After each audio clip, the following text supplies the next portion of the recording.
Student, how are you? आज मैं आप लोगों को बताऊंगी मार्जिनल मोडाल वर्ब्स। इस पर कई सारे टीचर्स कंफ्यूज्ड भी होते हैं एंड यूट्यूब पे आप लोग सर्च भी कर सकते हैं दैट मैक्सिमम टीचर्स इस चीज़ को पढ़ाते नहीं हैं एंड पढ़ाते भी हैं तो अच्छे से क्लैरिटी नहीं दे पाते हैं। तो इसलिए मैंने इस वीडियो को ही अलग रखा है सो दैट कि आप लोग अच्छे से समझो, बिकॉज इसमें कई सारे कन्फ्यूजन्स भी होते हैं।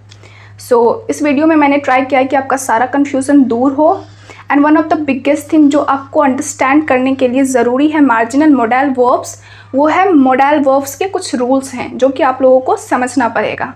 तो सबसे पहले मैं आप लोगों को मोडाल्स के रूल्स बता देती हूँ। रूल्स ये है कि मोडाल्स के जस्ट आफ्टर, फर्स्ट रूल है कि मोडाल्स के जस्ट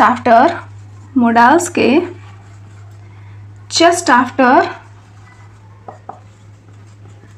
क्या यूज़ होगा। जस्ट आफ्टर नहीं कर सकते बट आफ्टर मोडाल्स अगर कोई वर्ब यूज़ होगा तो वो मेन वर्ब यूज़ होगा ही होगा। We all know that modals are helping verb and helping verb कभी भी अकेले वर्क नहीं करता है।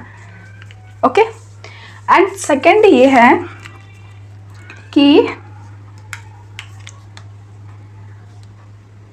मोडाल्स के बाद ऑलवेज बेस फॉर्म यूज होता है। ऑलवेज आफ्टर क्या यूज होता है, base form of verb use होता है,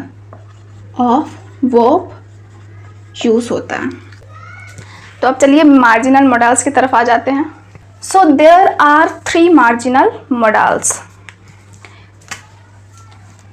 there are three marginal modals.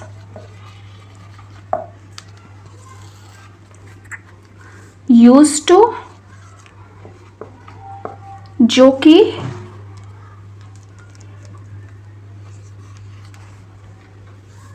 Adjective plus main verb दोनों की तरह यूज होता है। डेयर एंड नीड, ये ऐसे मोडाल्स हैं जो कि helping verb, that means helping verb या फिर कह सकते हैं मोडाल्स, और कभी कभी ये मेन वर्ब की तरह भी यूज होता है। इसको और अच्छे से समझने के लिए हम लोग एग्जाम्पल लेते हैं। सबसे पहले मैं एग्जाम्पल लेती हूँ यूज टू का। चलिए देखते हैं। दैट इज फर्स्ट एग्जाम्पल लेती हूँ। I am used to taking tea, taking tea at night. वहीं पे मैं दूसरा लेती हूँ sentence, I use to take tea at night. अब आप कहोगे कि मैम आपने तो बहुत ही बड़ा ब्लंडर कर दिया है। According to the modals rule, okay, modals के just after base form use होना चाहिए बट यहाँ तो आईएनजी फॉर्म यूज है। तो यहाँ पे कॉन्सेप्ट ये है कि यहाँ जो टू यूज्ड हुआ है विथ यूज्ड, यहाँ यूज का अलग है। यूज मतलब यूज करना, एंड टू जो है एज अ प्रीपोजिशन यूज हुआ है,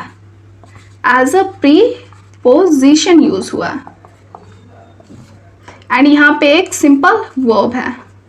वी ऑल नो दैट अगर वर्ब के जस्ट आफ्टर प्रीपोजिशन यूज हुआ तो उसका यूज जो होता है, उसका जो मीनिंग होता है एज अ फ्रेजल वर्ब होता है। फॉर एग्जाम्पल मैं लुकिंग ले लेती हूँ, लुकिंग सिंपल लेती हूँ। दूसरा example look after.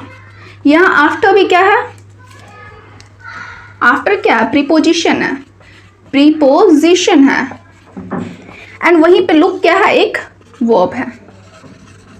Okay, but ये जो इस फ्रेजल वर्ब का क्या अर्थ होगा, लुक आफ्टर, मतलब कि बाद में देखना, ऐसा तो नहीं होगा। लुक आफ्टर का मतलब होता है टेक केयर, इसका एक अलग ही अर्थ हो जाता है, टेक केयर। उसी तरह से यहाँ यूज टू का मीनिंग हो जाएगा being habitual, being habitual of something, something, okay. And यहाँ पे जो यूज टू यूज हुआ है, यहाँ पे जो यूज टू है एज एन एडजेक्टिव यूज हुआ है, क्या चीज, एज एन एडजेक्टिव। मैंने क्या कहा, सिंपल स्टार्टिंग से समझिए। यहाँ पे यूज टू जो है, यूज के जस्ट आफ्टर टू जो यूज हुआ है एज अ प्रीपोजिशन, ओके।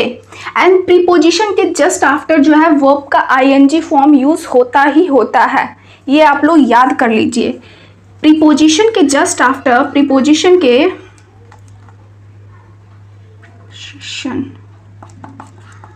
अगर किसी वर्ब की तरह यूज हुआ है तो उसके जस्ट आफ्टर वर्ब का आईएनजी फॉर्म यूज होगा ही होगा, okay. This you all have to remember.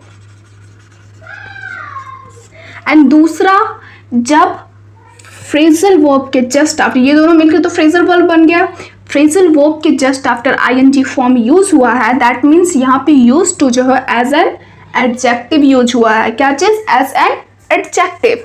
I think this is clear to you. And दूसरा सेंटेंस मैं लेती हूँ, use to take tea at a night, at night.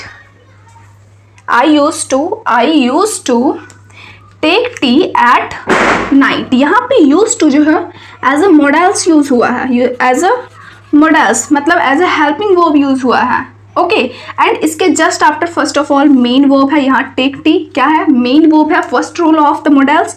And second, it is the base form of the verb, it is in the base form of the verb, that's why this is used as a models and this is used an adjective. अब इस दोनों का अर्थ देखते हैं। इसका ये मतलब हो गया है कि एक टाइम था, ये जो है पास्ट के हैबिट को शो करता है कि मैं रात को चाय पिया करता था, इट्स एन हैबिट, और ये कह सकते हैं या फिर रूटीन है कि मैं रात को चाय पिया करता था।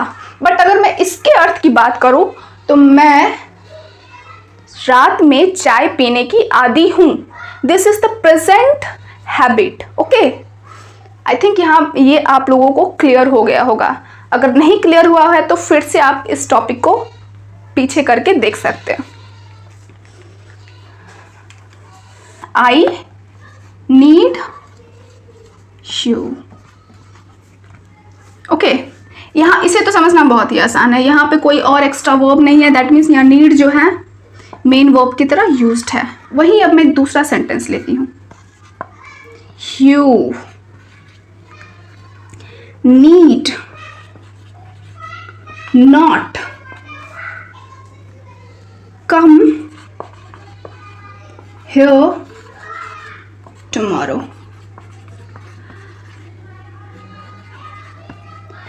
तुम्हें कल यहाँ आने की कोई ज़रूरत नहीं। कभी कभी हम लोग गुस्सा में कह देते हैं तुम्हें यहाँ आने की कोई ज़रूरत नहीं है। यहाँ पे जो है ये चीज़ समझना इंपॉर्टेंट है कि नॉट के अगर जस्ट पहले अगर कोई वर्ब यूज़ होता है तो वो किस फॉर्म में होगा, हेल्पिंग वर्ब, वो होगा helping verb.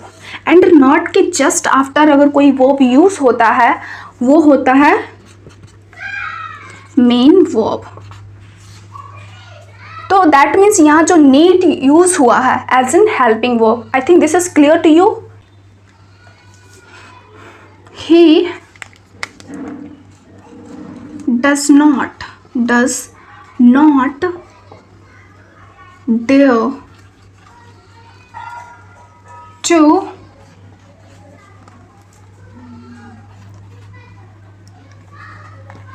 go Patna.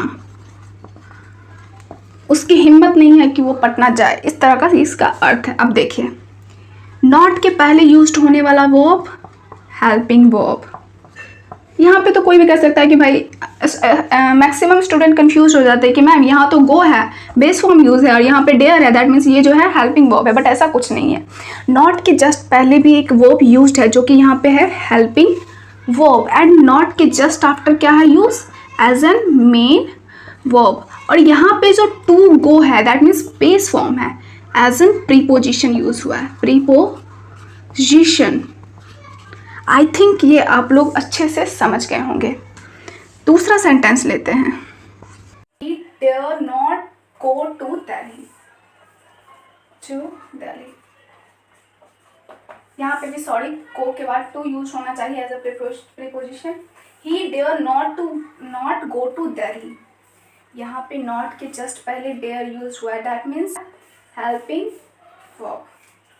I think अब आप लोगों को क्लियर हो गया होगा marginal verb. So I think आप लोगों को मेरा वीडियो बहुत ही अच्छा लगा होगा। अगर अच्छा लगे तो प्लीज़ लाइक कीजिए। Thank you.